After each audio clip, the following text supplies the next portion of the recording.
बेवफा recording studio Nawada.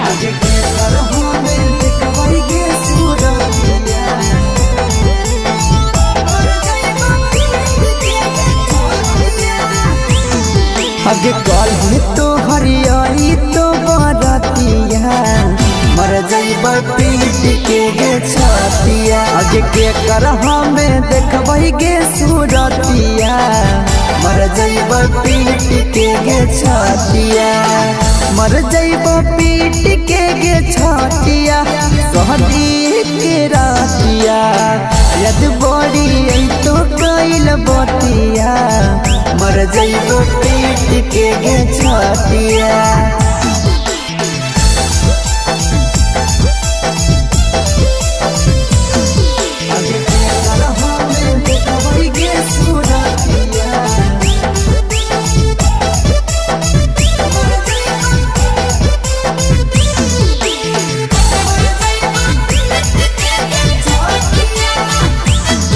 अगे झूठो के वादा तू हमारा से कैनी गे दूसर नाम के मेहदी रचैनी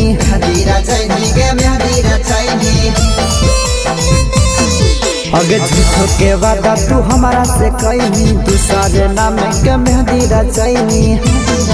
अगे सैया जोरे करनी जब मुलाकातिया मर जाइब पीट के गे छतिया। कल तो हरियाई तो गे बरतिया मर जाइब पीट के गे छतिया।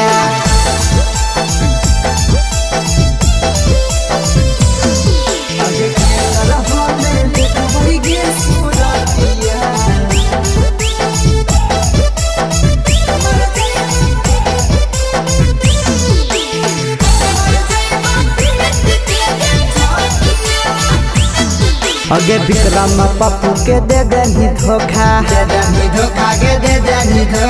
रंजन सोनू से पाई के मौका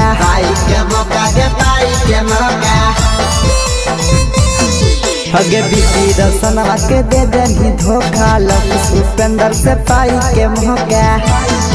अगे कहीं छौड़ी हमसे बिसवा घतिया मर जाइब पीट के गे छतिया। कल तो हरियाई तो गे बरतिया मर जाइब पीट के गे छतिया। बेवफा रिकॉर्डिंग स्टूडियो नवादा।